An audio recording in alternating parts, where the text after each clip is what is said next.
Man, OP13 is warming up. Today we're going to talk about three main highlights that OP13 has. Number one, how OP13 could have the most expensive chase we are yet to see in a booster box. We're also going to be talking about other things that it has, like guard packs and other goodies like that. And then finally, we are going to talk about the potential first edition booster boxes and how you can prepare for that. So you don't want to miss out on that. So make sure to stick around to the end, guys. But without further ado, let's begin. Alrighty, first of all, let's just quickly talk about the most expensive chase in OP13. Which is the red manga Luffy. So this is a pretty big deal, and the reason why is because this card might be 3 times rarer than the previous rarest card. So the previous rarest card was the Gold Roger. This card, look, realistically, it is really difficult to gauge the actual rarity of mangas because they're so rare, but then when you start to get like gold mangas or sets with multiple mangas, it's really difficult to gauge the rarity to pull a manga. However, the Gold Roger is estimated to be anywhere from 10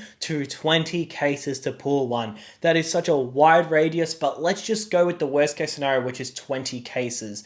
So realistically, once again, it's really difficult to get a number. There is practically no information online. It's basically just a bunch of people guessing, but just going based off the few data we have and also some people I've talked to who are rip and chippers, the closest conclusion is like roughly 20 cases, but it could just be way off. But anyway, there was a YouTuber who made a video summarizing based on tons of different data he got the pull rates for the red manga. So shout out to this guy. Make sure to check out his video after this one. It was a pretty good in-depth video. Now to pull a specific red manga, it takes about 20 cases, but then to pull a specific one, remember there's 3 of the red mangas, to pull a specific one is about 1 in 66 cases. It's north of that, which is the rarest card we've seen by a long shot. It could be 3 times rarer than the second rarest card to pull, right? So this is a pretty big deal. Now, the card started off being about $4,000, but then now it's jumped all the way to about $8,000, which is honestly, that is no laughing matter. For it to actually go upwards in price is honestly pretty rare, especially so quickly, right? Like usually they start off quite high, but then they go lower, but it's a little bit different this time around. And I think that's just mainly because people honestly didn't realize how rare it actually was to pull, especially the fact that you've got a new rarity, but then on top of that, you've got 3 cards. So there was realistically no way to put a price on it and then like it stays at that price. Like it was going to go somewhere, upwards or downwards. Now, here's the thing. What could be the PSA 10 pricing? Well, we realistically don't know. There's just not enough graded for any of them to hit the market. I found one Reddit post of this guy talking about how he graded one and got a PSA 10, but he's not interested in selling it. So there's no sales data to go based off. However, we can do a rough estimate looking at other expensive chases. So it seems to be about a 3x-ish. That generally seems to be the price from raw to PSA 10. So the Gold Roger is about $3,000 raw, but then as a PSA 10, it's about $9,000. But if we look at the Gear 5 Luffy, it's about $3,000, but then as a PSA 10, it's about $8,000. And then the Signature Luffy is about $2,000, but then as a PSA 10, it's about $6,000. So it's about a 3x in price, which means this card could see a price of like $18,000 plus as a PSA 10, which means that if it's 3x, the $8,000 price, we could see sales at $24,000. Now, just for the sake of being conservative, and let's just say the card goes down a bit in price, let's just say it stabilizes at like 18 grand or like 19 grand. That's a pretty big deal. That is over double as expensive as the previous most expensive card to pull in a set and then as a PSA 10. That is no laughing matter. So that alone honestly should be enough to invest in this set. But then we move on to number 2, and this is where it gets even more crazy. Then you consider that it's got guard packs, and it's got that Shanks, which is another expensive chase. It's got a couple standard mangas. Funny enough, the red mangas, they've also remade them as normal mangas. So you've got like multiple levels to chase. You've got the Shanks, you've got that, you've got the red mangas, you've got normal mangas, and then you've got guard packs. So there's so much heat to chase. There are so many things. And I think that's a big reason why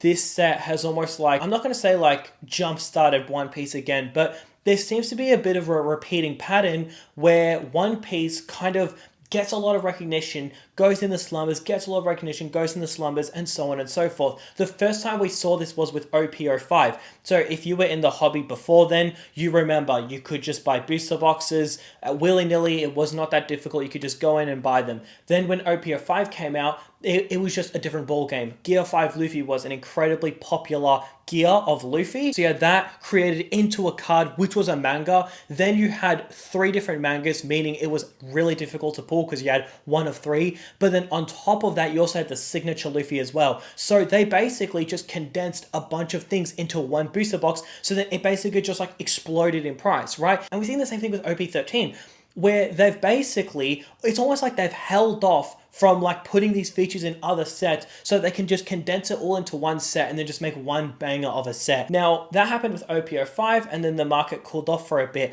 But then OP09, it did it again. It jump-started One Piece again, not to the level that OP05 was. Like, if anyone remembers when OP05 came out, it was like, it was a bloodbath. It was insane. It was so crazy. You couldn't get anything. It wasn't the same situation as OP09. The reason why was you could still get other sets, like you could still get blisters or booster boxes, so it wasn't as bad, but still a really good set came out with a new rarity, the gold manga, that was incredibly hard to pull and it was incredibly expensive, and also had a Luffy as well, which was great. But then now we get to OP13 and it's just a different ball game. Like, it's almost like it's getting better and better every single time. Now, there is a bit of a question of like how sustainable is this actually, like if they just keep making sets like this. But hey, it's pretty popular. It's a great idea. Red is very significant with Luffy. Luffy is practically the face of One Piece. Well, he just is the face of One Piece. So yeah, it's almost like all condensed into one set. So it is definitely something to think about. Now let's move on to chapter 3, which is talking about how we might see some first edition booster boxes. Now, what do I mean by this? Well, Bandai made a mistake on one of the cards. One of the wanted poster cards, they made a mistake and they have to fix it, which means in the future print waves, we are going to see a different card being pulled than what you will see from this print wave. Now, the problem is we won't really know how to tell the difference between each booster box, right? Like, Bandai haven't posted whether it'll be like loose packs, booster boxes, booster box cases, and so it's kind of just a guessing game, right? So it could be booster boxes. Like with OP01 and OP02, you have blue bottom and you have red bottom, which is great. You can distinguish them. But this is something a lot of people don't know about OP01 is there's actually 3 variants. This is once again a really, really unknown thing. But there are 2 blue bottoms. You've got alpha and you've got beta. Once again, this is so unknown. So with the pre-rated Nami, there's actually 2 pre-rated Namis, and then you got 1 normal Nami. So it's 3 variants in total. And this is a really unknown thing with OP01, but the thing is, the main reason why it's so unknown is there's no way to distinguish the alpha blue bottom to the beta blue bottom. There's no way to distinguish them. So the only way to know is by looking at the sealed case. So go ahead and just check out any listing for any blue bottom sealed cases, and you'll see it either says alpha or it says beta. And realistically, this is the only way to actually confirm if it is the original, like first edition, or if it's the second wave of blue bottom. So realistically, if you want to get in on the action, right? Like if you want to invest in this set as a whole, I don't blame you. It's a really good set. But if you also just want to take a chance in being able to secure an item that's going to be like a first edition box, your best bet is to grab sealed cases. This is your best bet. Now, the reason why it's your best bet to grab sealed cases is, once again, in the past, when they've made like these petty mistakes, they haven't gone ahead and changed the whole booster box. They just went ahead and just changed the case. The thing about cases, they naturally have a premium because the boxes are mapped inside. You can have these things called dead boxes, where if you pull a manga, you can just go ahead and sell the rest of the boxes and they'll practically be dead boxes. So it's very important that you, if you can, invest in sealed cases. But this is a thing about OP13, is generally on the first print wave, and this doesn't just go for One Piece, this just goes for most trading card games in general, if I'm being honest. Usually the first print wave gets ripped open a lot because the highlight and like the most attention a new set gets is when it's new. Like OP05, yeah, okay, it's expensive, it's a love set, don't get me wrong, but the most attention it got was realistically like the first month that it came out, because it's like, it's highlight, it's the new one, everybody's looking at it. So with OP13, people go ahead and go, hang on, this is actually a really, really good set. Alright, you know what, I'm going to open up some of it. People chase it, people realize it's way harder to pull the red manga than people realize, so then they open up a bunch of it, but guess where all that supply is going? It's going down the drain because people are ripping it into the oblivion. But then you look at it and you go, hang on, hold up. But if the first wave is going to be different from the second wave, well, then that would mean that there's very few left kept sealed. And then on top of that, they're first edition, so they also have a premium, right? So then you get a bit of a blue bottom situation where there's not really much left. Like, think about it. When blue bottom came out, a lot of people were hyped up, a lot of people were opening it willy-nilly and happy days. But people weren't thinking like, all right, this is the first edition one, I'm going to keep it sealed, because that was all they knew. It was only first edition and relative like blue bottom when a white bottom came out, right? Like, if you were to sell OP01 on the first print wave, you wouldn't go ahead and say that's a blue bottom, you would just sell the booster box, right? So the best way to capitalize on this is by getting sealed cases, and the reason why is that if they make the loose booster packs different, which I doubt they will, but if they do, then that means that your booster box case has loose packs, right? But then booster boxes, if they make the booster boxes different, if they make the second wave to be like a red bottom, so then you would have white bottom being first edition, well then that would mean that the loose booster boxes would have a premium. But here's the thing,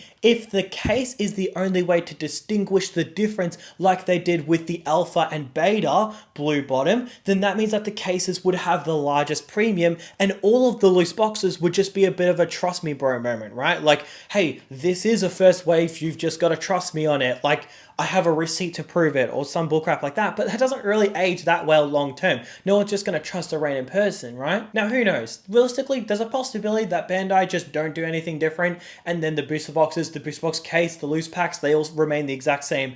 But worst case scenario, you're investing in a really good set, you're securing a position now, well, happy days. Like OP05, for example, right?